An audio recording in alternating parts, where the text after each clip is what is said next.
नमस्कार मित्रों, स्वागत है आपका हमारे YouTube चैनल एडुमेनिया पर। और आज हम क्लास 10th का इकोनॉमिक्स का 3rd चैप्टर आपके सामने लेके आए हैं, जिसका नाम है money and credit. Money and credit. इसमें ये क्लास 10th इकोनॉमिक्स और chapter number 3 money and credit, इसको समझेंगे हम आज। तो इसमें हम स्टार्ट करते हैं। सबसे पहले हम स्टार्ट करेंगे इसमें what is money.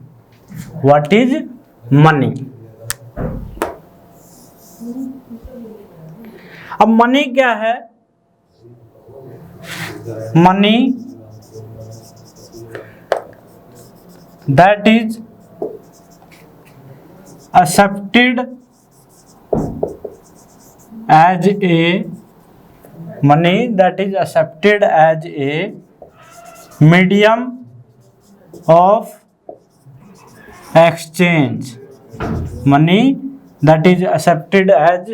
a medium of exchange। हम कोई भी चीज खरीदते हैं, किस बेस पे खरीदते हैं?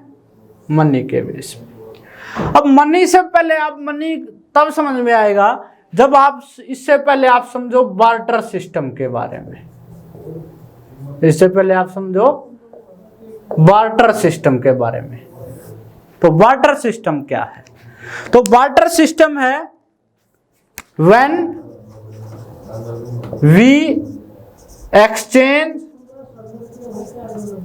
we exchange goods from goods, वस्तुओं के बदले वस्तु, ये है बार्टर सिस्टम। यहां पर बार्टर सिस्टम में मनी का कोई भी यूज नहीं है। क्या है? आपको अगर मान ले शूज चाहिए, एक पर्सन है उसको चाहिए शूज ए और एक को चाहिए वीट।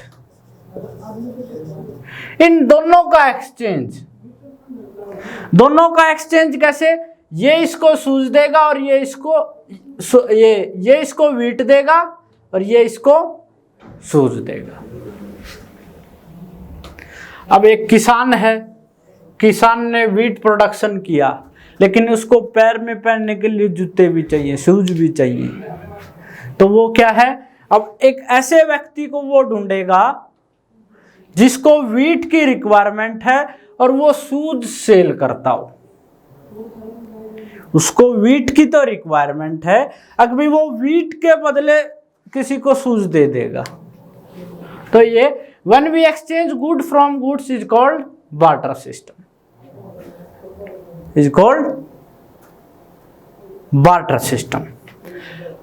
अब बार्टर सिस्टम, ये पहले वाला सिस्टम था। बार्टर सिस्टम की अब जगह ले ली है किसने? मनी ने। मनी मैंने बोला that is accepted as a medium of exchange. अब आप वीट आपको खरीदने हैं, उसके बदले भी आप क्या पे करोगे? मनी। और शूज आपको खरीदने हैं, उसके बदले भी आप क्या पे करोगे? मनी। क्यों? क्योंकि that is generally accepted as medium of exchange. Next अगर बात करें, money have a fixed value.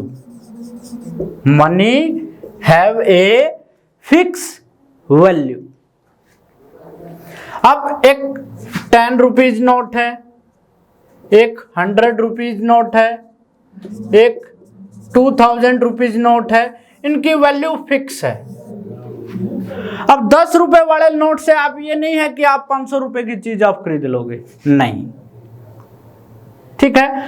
और इसलिए हम इसको बोल सकते हैं money have a standard value.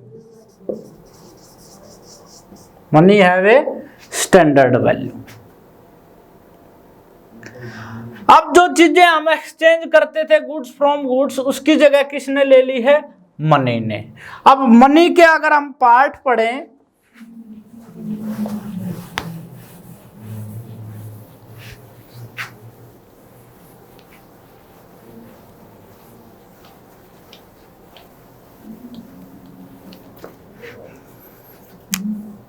Money के अगर हम पार्ट पढ़ें तो coins and notes, coins and note. अब कॉइन्स है, इसमें कोई ना कोई मेटल यूज होता है और इनमें पेपर यूज होता है, ठीक है। हम कॉइन्स है भाई, जैसे सिक्का, कोई भी सिक्का है। अब सिक्के भाई, अब रिसेंट की बात करें तो 1 rupees, 2 rupees, 5 rupees, 10 rupees and so on, जितना भी है। अब ये सिंबल मैंने यहाँ पर यूज किया है, ये क्या है? हमारी इंडियन करेंसी का सिंबल है ये, ठीक है। इंडियन करेंसी का सिंबल है, जैसे डॉलर का आप सब जानते हो ये, ठीक है। तो ये जो है वो इंडियन करेंसी का सिंबल है।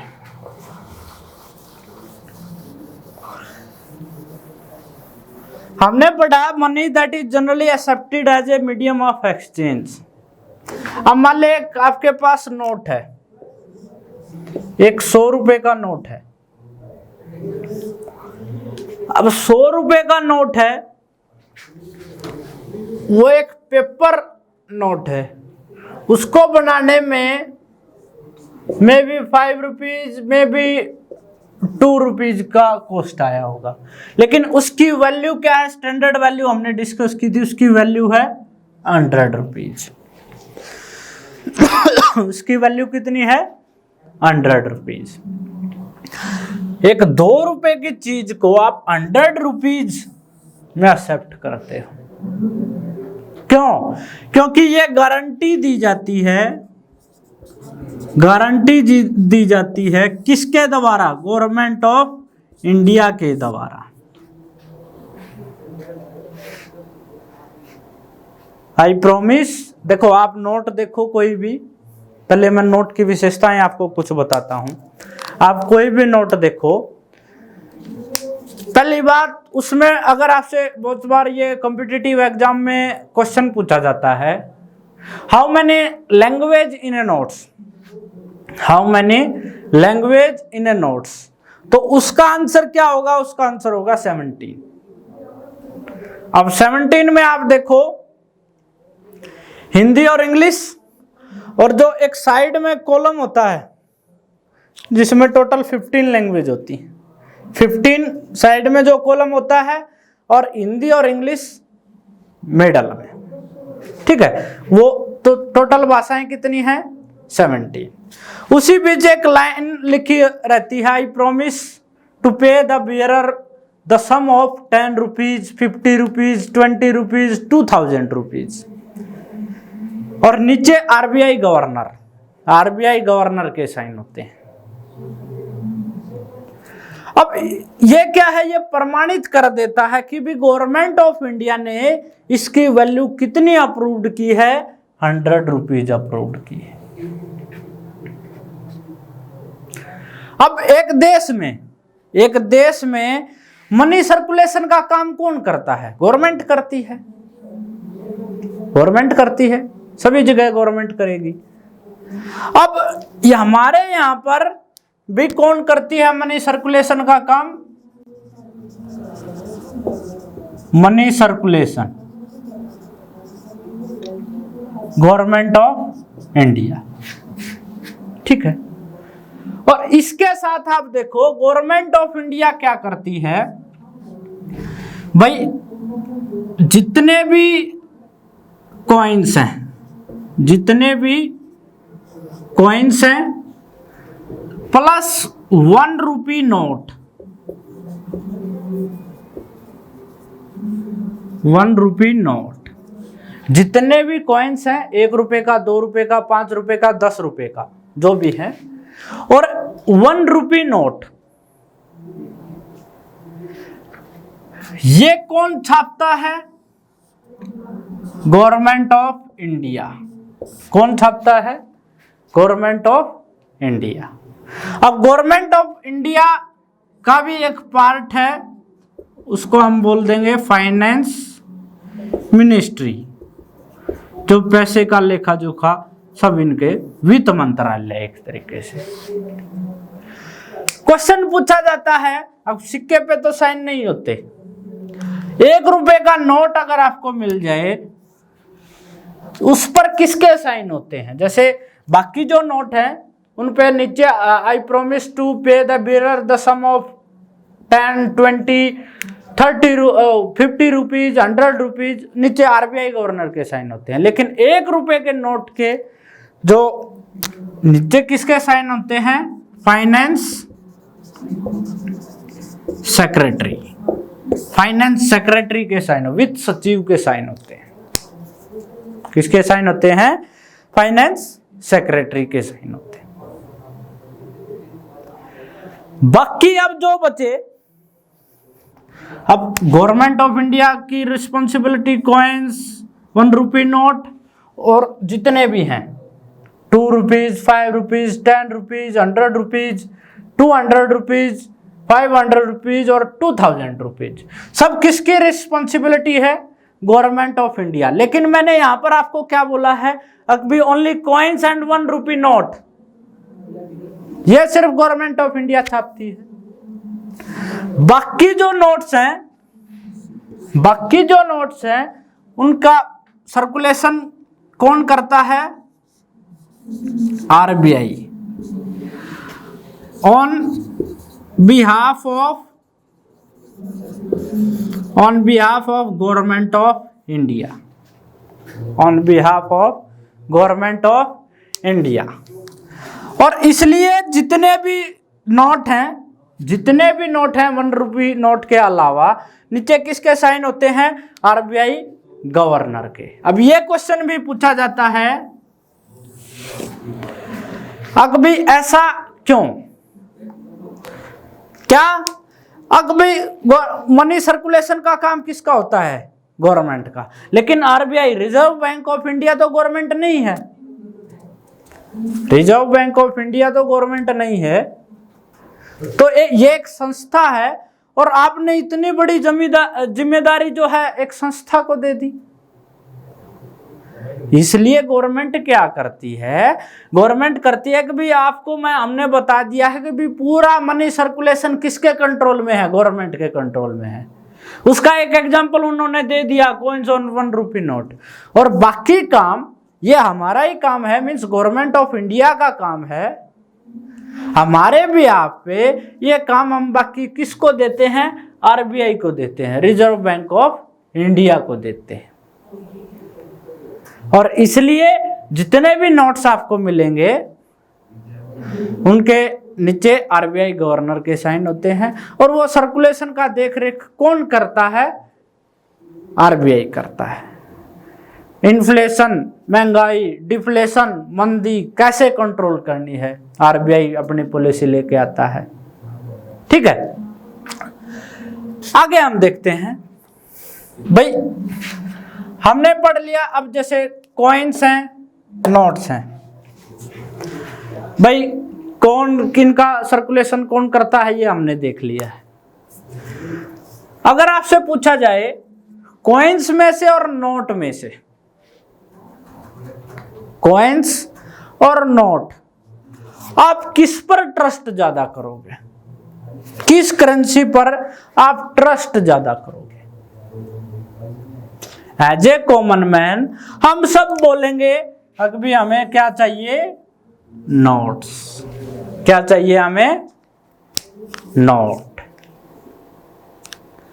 लेकिन नोट की जो वैल्यू है, जितने भी 10 rupees, 20 rupees, 30, 50 rupees, 100 rupees and so on, note की जो वैल्यू है वो डिपेंड है मार्केट सिचुएशन पर। वो किस पर डिपेंड है? वो डिपेंड है मार्केट सिचुएशन पर। अगर मार्केट सिचुएशन स्टेबल है तो इनकी वैल्यू फिक्स है। जैसे हमने पढ़ी money have a standard value, fix value. तो वो सिचुएशन अगर हमारी मार्केट कंडीशन अच्छी है तो उस टाइम पे ये सिचुएशन जो मनी की वैल्यू है, वो नोट की जो वैल्यू है वो एज इट इज है। अगर बाय चांस हम डेब्ट ट्रैप में फंस जाएं, अब ये डेब्ट ट्रैप क्या होता है? डेब्ट ट्रैप होता है जैसे आप कर्ज लेते हो, उसको बोलते हैं डेब्ट, कर्ज। और डेब्ट ट्रैप मीन्स कर्ज पर कर्ज, हमारी इकोनॉमिक सिस्टम जो है वो कोलैप्स हो जाए। तो ऐसी भी सिचुएशन आ सकती है, आप एक बैग नोट का फिल करके लेके जाओ और आपको एक ब्रेड का पैकेट भी ना मिले, आपको एक ब्रेड का पैकेट भी नहीं मिले। ऐसा क्यों? क्योंकि जो मनी की जो वैल्यू थी वो लॉस्ट हो चुकी हो, उसको कोई एक्सेप्ट नहीं करेगा। अब उसकी वैल्यू को कोई एक्सेप्ट नहीं करेगा तो इट मीन्स वो क्या है? एक पेपर है। और ऐसा केस, इसका रिसेंट एग्जांपल बताएं तो ऐसा केस हुआ जिम्बाब्वे में। कहां पर? जिम्बाब्वे में। ठीक है। लेकिन अगर कॉइन्स की मैं बात करूं, इनकी जो वैल्यू है, इनमें मैंने शुरुआत में ही आपको क्या बताया, इसमें क्या यूज होता है? मेटल। इसमें क्या यूज होता है? मेटल। और मेटल की वैल्यू फिक्स होती है। अब 1 रुपए का कॉइन है, 1 रुपीज कॉइन्स है, तो उसमें 1 रुपया या 1 रुपये से ज्यादा का मटेरियल या मेटल यूज हुआ होगा, तो उसकी वैल्यू सेम रहेगी। अब यहां पर एक चीज देखो, अभी 2000 रुपीज का एक नोट है, 2000 रुपीज का एक नोट है, और उसको बनाने में मे बी 10 रुपीज स्पेंड हुए हो, उसको बनाने में मे बी, तो इसकी वैल्यू इतनी ज्यादा है, यानी कि इसकी वैल्यू 1990 रुपीज ज्यादा है। क्यों ज्यादा है? क्योंकि गवर्नमेंट ने इसको प्रॉमिस दिया है, गवर्नमेंट ने इसको लीगल टेंडर मनी माना है। एक टर्म है, दैट इज, एक टर्म है legal tender money. Legal tender money means जिसको गवर्नमेंट ने अप्रूव्ड किया है, जिसको गवर्नमेंट ने अप्रूव्ड किया। तो हमारे इधर इंडिया की बात करूं तो इंडिया में कॉइन्स और नोट्स दोनों क्या हैं? Legal tender money. ठीक है। अब मैं यहां पर बिल्कुल ये नहीं बोल रहा अभी आप घबरा के कॉइन्स का सर्कुलेशन या गोल्ड सिल्वर ये ज्यादा परचेज करो, इसका मतलब ये बिल्कुल भी नहीं है कि हमारी जो मनी की वैल्यू वो कभी भी ऐसे हो सकती है। ये rarest of the rare chance होता है, rarest of the rare chance हो, कभी कभार होता है जब मार्केट सिचुएशन ज्यादा खराब हो। जब हमारी मार्केट सिचुएशन खराब होने लगती हैं तो हमारी गवर्नमेंट क्या प्रयास करती है? हमारी गवर्नमेंट बहुत तरीके की पॉलिसी लेके आती है उसको इम्प्रूव करने के लिए, ताकि हमारा इकोनॉमिक सिस्टम फेल ना हो। ये था जनरल इंट्रोडक्शन ऑफ मनी। अब हमारा जो टॉपिक है that is money and credit, इसके बारे में अब डिस्कस करेंगे।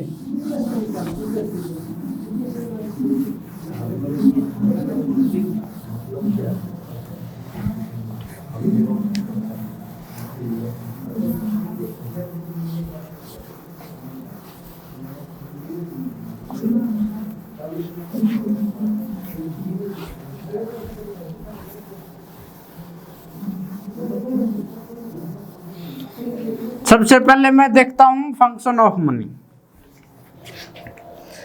सबसे पहले मेरा टॉपिक है that is function of money. इसमें हमने कुछ फंक्शन को डिस्कस कर लिया है, जैसे money have a fixed value, और इसकी एक फिक्स वैल्यू है, इसके बेस पे हम कोई भी सामान खरीदते हैं, इसके बेस पे हम कोई भी सामान खरीदते हैं। अब सब जितने भी कमोडिटी हमारे इधर मौजूद है उनकी सभी की मनी वैल्यू है। जैसे अगर मैं इस पेन की बात करूं तो भाई ये 20 रुपीज का है, इस पेन की बात करूं ये 50 रुपीज का है। इस तरीके से हर चीज जो भी आप परचेज करना चाहो उसकी एक मनी वैल्यू है। ठीक है, आप जो भी चीज खरीदते हो उसके बदले आप उसको मनी पैसा पे करते हो। लेकिन पहले क्या था, पहले था बार्टर सिस्टम। ठीक है, अब बार्टर सिस्टम में क्या करते थे, when we exchange goods from goods. अब गुड्स फ्रॉम गुड्स, अब देखो उसमें एक प्रॉब्लम थी बार्टर सिस्टम में। एक प्रॉब्लम क्या थी, अगर मान ले मेरे को चाहिए शूज और मेरे पास है क्या, wheat.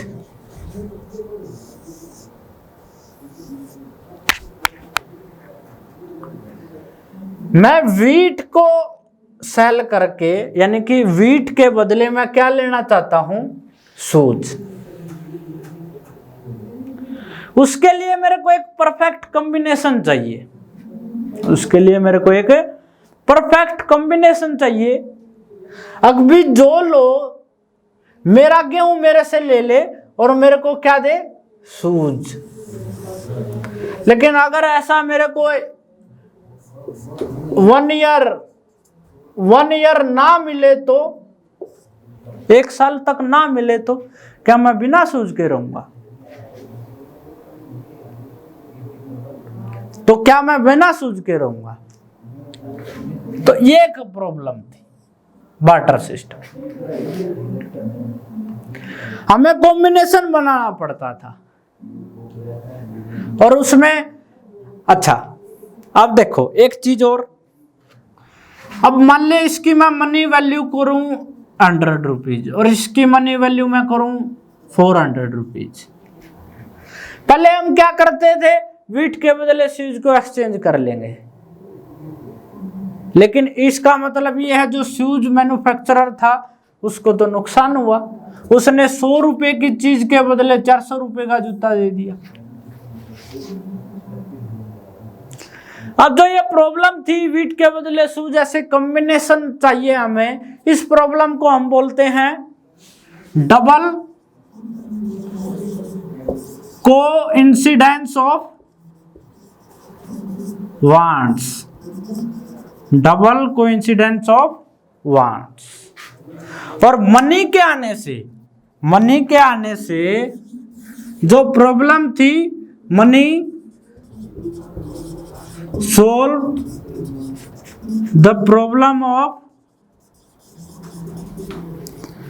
double coincidence of wants। अब ये मैंने आपको बता दिया कि डबल कोइंसिडेंस ऑफ वांट्स क्या होता है। अगर भाई आपको दो चीजें एक्सचेंज करनी है, उसके लिए आपको कॉम्बिनेशन चाहिए, तो हमारा सबसे बड़ी मुश्किल तो हमारे सामने यही थी कि कॉम्बिनेशन कहाँ से मिलेगा, जो मेरे पास जो सामान है उसको खरीद ले और जो मेरे को चाहिए वो मेरे को मिल जाए एक्सचेंज में। तो सबसे बड़ी प्रॉब्लम तो ये थी। Next, fixed value money can easily store, उसको आप स्टोर करके रख सकते हो, कितने दिन भी स्टोर करो उसकी वैल्यू क्या रहेगी, सेम रहेगी। कितने दिन भी आप स्टोर करके रखो उसकी वैल्यू क्या रहेगी, सेम वैल्यू उसका रहेगा। Fixed value, double coincidence of wants की जो प्रॉब्लम है उसको सोल्व कर लिया, money can easily be store. ठीक है, नेक्स्ट अगर हम बात करें, money act as a medium of exchange. पहले हम क्या करते थे, गुड्स के बदले गुड्स यानी कि बार्टर सिस्टम, गुड्स के बदले गुड्स यूज करते थे, एक्सचेंज करते थे। फिर आई मनी। अब मनी के भाई ये एक मीडियम ऑफ एक्सचेंज हमारा बन चुका है, ठीक है। अब देखो पहले कॉइन्स यूज किए गए, ठीक है। कॉइन्स भी गोल्ड, सिल्वर, ब्रॉन्ज, और इवन एक हिस्ट्री में हमने पढ़ा रबर कॉइन्स भी यूज किए, ठीक है। कॉइन्स के बाद हम धीरे धीरे आ गए नोट्स पे। नोट्स क्या थे, स्मॉलर डिनोमिनेशन के छोटे नोट्स थे, और अब हम पहुंच गए हैं 2000 रुपीज के नोट पर भी। लेकिन यहां पर मैं एक बात आपको बताना चाहता हूं, 1798 तक इंडिया में 10,000 रुपीज का नोट भी चलता था। 1798 तक। बाद में जैसे हमारी गवर्नमेंट ने अभी रिसेंट में भाई 1000 और 500 के जो पुराने नोट्स थे उनको बंद कर दिया था। बंद करने का मतलब ये है अब वो नोट क्या रहे, वो नोट लीगल टेंडर मनी नहीं रहेंगे। तो ऐसे ही इस 10,000 रुपीज के नोट को भी हमारी गवर्नमेंट ने लीगल टेंडर मनी नहीं माना था। अब गवर्नमेंट किसी नोट को लीगल टेंडर मनी नहीं मानेगी तो फिर उसको कोई एक्सेप्ट नहीं करेगा। जब गवर्नमेंट किसी नोट को लीगल टेंडर मनी नहीं मानेगी तो फिर उसको कोई एक्सेप्ट नहीं करेगा, ठीक है। फिक्स्ड वैल्यू है, डबल कोइंसिडेंस ऑफ वांट्स को सोल्व करती है, easily store, money act as a medium of exchange. अच्छा, नेक्स्ट हमारा आता है टॉपिक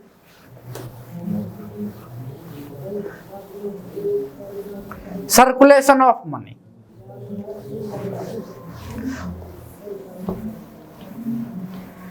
ये मैं आपको बार बार बोलता हूं कि एनसीईआरटी रीडिंग, बहुत सारे जो क्वेश्चन आपके 99% क्वेश्चन आपके एनसीईआरटी से आ जाएंगे, तो एनसीईआरटी रीडिंग इज मस्ट।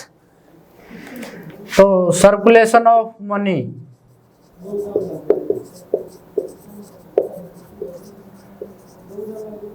तो देखो अगर हायर क्लास की बात करें तो मनी सर्कुलेशन को हम बोलते हैं M1, M2, M3, M4। लेकिन 10th क्लास में हम सिर्फ पढ़ेंगे किसको, ओनली M1 को। अब ये M1 क्या होता है, M1 क्या है, कैश, जो cash in the hands of public, demand deposit in bank, demand deposit in banks plus other deposit with RBI, reserve bank of India, other deposit with RBI. तो कैश किसकी form में, notes plus coins. हम भारतीय और even कोई भी भाई cash amount ज्यादा, बहुत सारों के तो अभी बैंक अकाउंट है ही नहीं, तो कैश में रखते हैं पैसा, कैश, इसमें नोट्स और कॉइन्स। अब आता है डिमांड डिपॉजिट इन बैंक्स, जो आप सेविंग अकाउंट ओपन करवाते हो, सेविंग अकाउंट ओपन करवाते हो, बैंक में पैसा डालते हो, और बैंक में पैसा डालते हो उसके बदले आपको इंटरेस्ट भी मिलता है। तो हमने मनी सर्कुलेशन के बारे में पढ़ लिया है, अब हम डिस्कस करेंगे क्रेडिट के बारे में। क्रेडिट, यहां पर क्रेडिट का मीनिंग है लोन, आपको पैसा मिले, ठीक है। और पैसा कब मिलेगा आपको? जब आपके पास कोलेटरल हो। कोलेटरल मीन्स परिसंपत्तियां। जैसे आप बैंक में लोन लेने जाओगे तो आपको चाहिए कोलेटरल, परिसंपत्तियां। आप उनको प्रॉपर्टी के या किसी और के डॉक्यूमेंट आप उनको दोगे एज ए गारंटी, तब वो आपको लोन देंगे। हम यहां पर अब डिस्कस करेंगे फॉर्मल सोर्स ऑफ क्रेडिट और informal source of credit, formal and informal.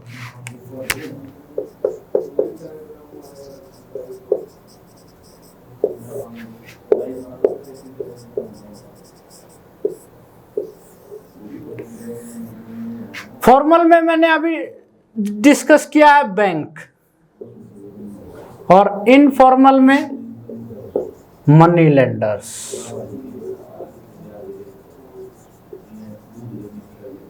बनिए साहूकार जो हैं वो सब इसमें आएंगे।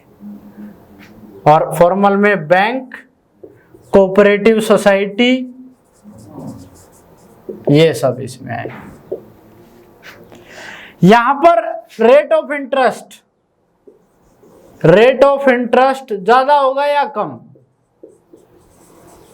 तो क्या होगा? लो, कम होगा। बैंक के थ्रू अगर आप लोन लेते हो, क्रेडिट लेते हो। और यहां पर रेट ऑफ इंटरेस्ट हाई, ज्यादा होगा। यहां पर आपको लोन लेने के लिए क्या चाहिए? कोलेटरल, डॉक्यूमेंट्स, ये सब। यहां पर कोलेटरल चाहिए? No need. ये स्पेशली किस रीजन में है? अर्बन एरिया में, शहरों में, अर्बन एरिया। और ये किस में है? रूरल एरिया में। और स्पेशली किस में? Agriculture sector.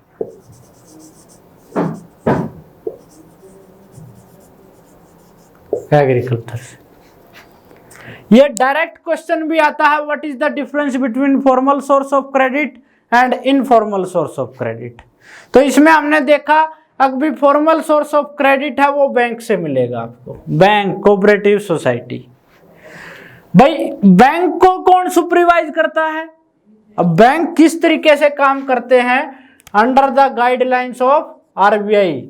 आरबीआई क्या है? Reserve bank of India, reserve bank of India. ये जो आदेश बैंकों को देता है उस बेस पे ये काम करेंगे, उसी बेस पे ये क्रेडिट क्रिएशन का काम करते हैं। अब देखो एक चीज समझो आप, ज्यादातर बैंक क्या है? कमर्शियल बैंक है, यानी कि वाणिज्यिक बैंक। इनका मेन मोटिव क्या होता है? प्रॉफिट अर्न करना।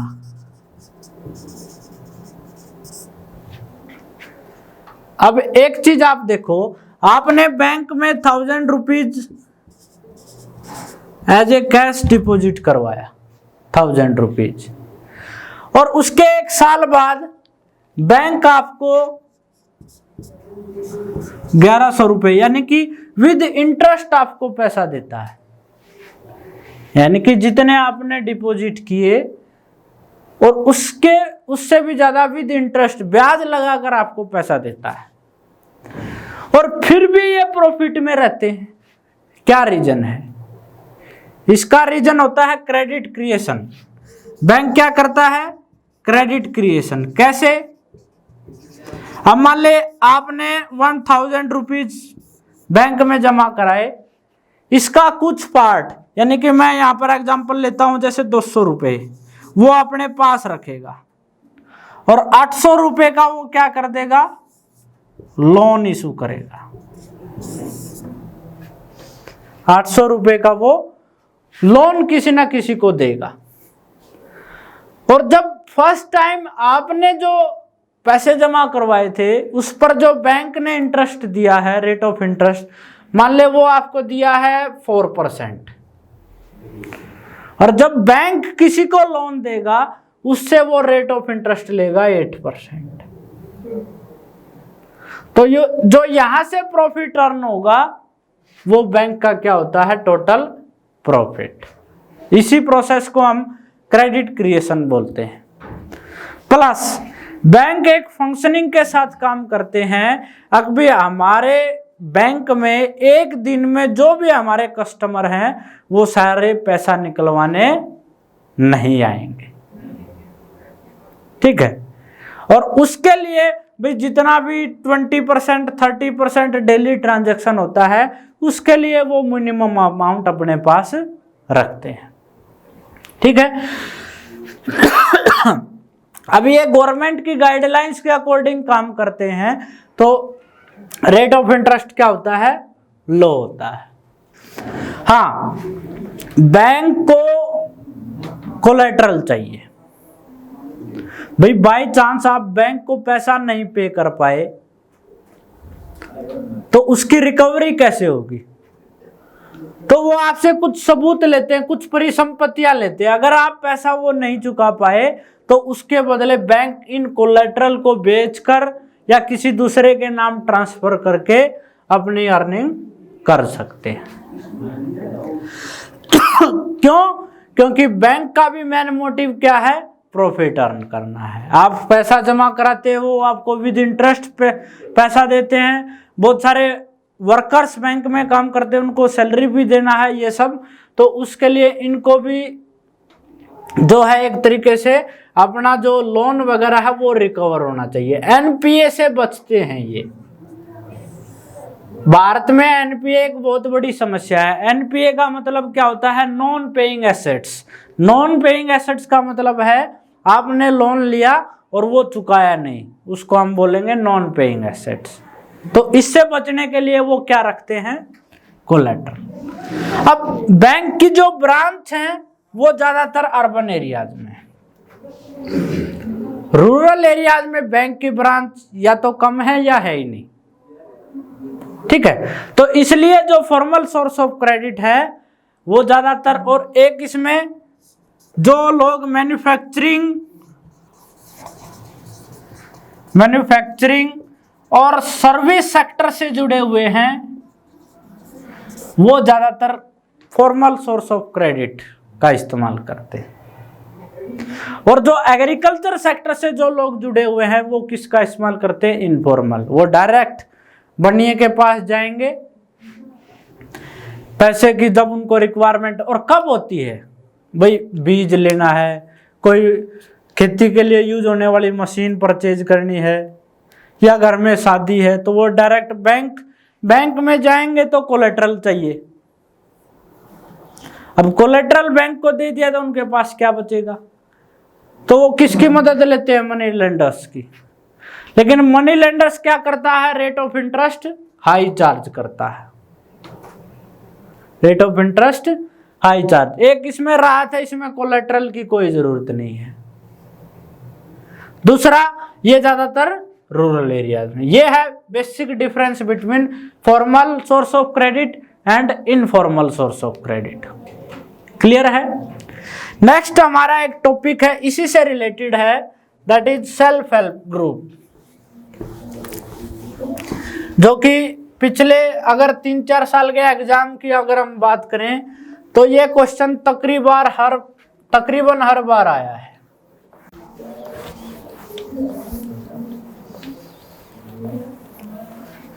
नेक्स्ट टॉपिक है that is self help group.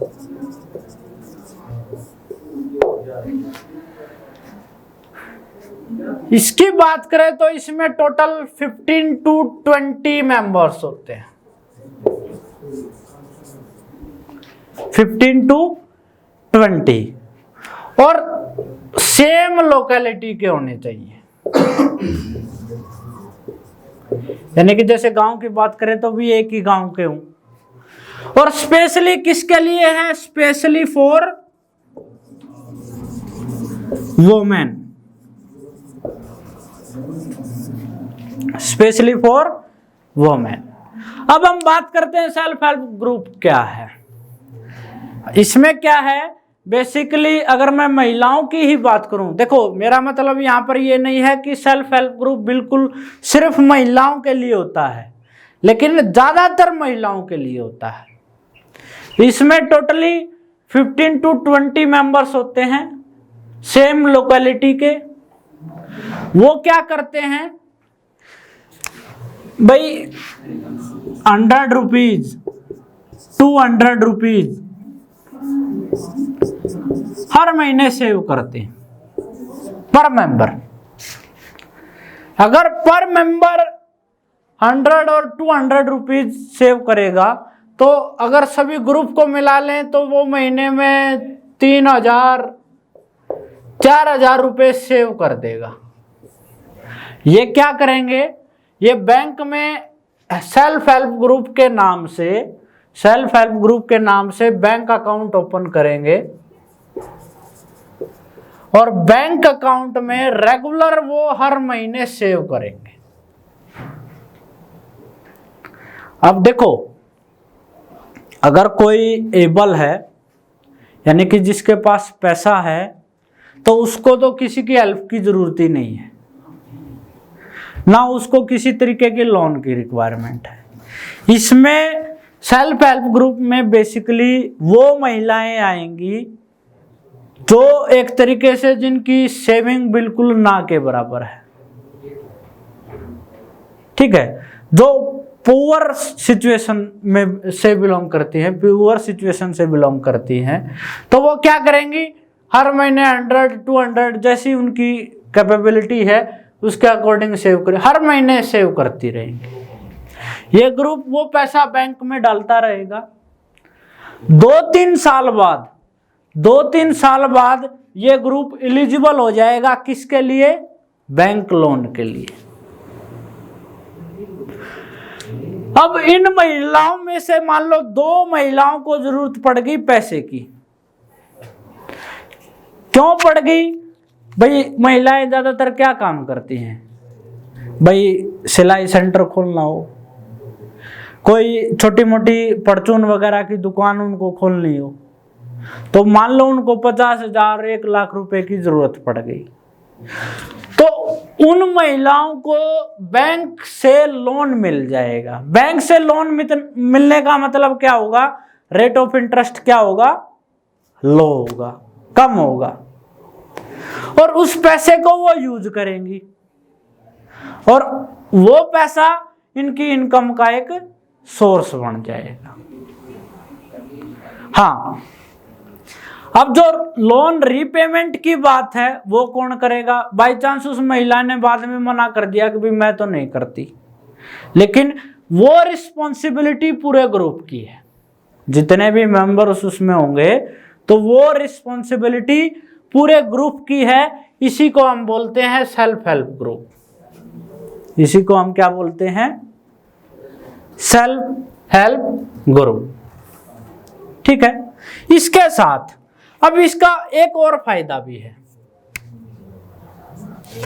अब ये 15 से 20 महिलाएं आपस में मीटिंग करेंगी, डिस्कशन करेंगी, और डिस्कशन में जो उनके साथ कोई सोशल प्रॉब्लम है, जैसे मान ले भाई घर में कोई उनका डिस्क्रिमिनेशन करता हो, प्रताड़ित करता हो महिलाओं को किसी भी तरीके से, तो उस तरीके के इशू भी वो डिस्कस करेंगी और ये सब मिलकर उस मतलब मैटर को सोल्व कर सकती हैं।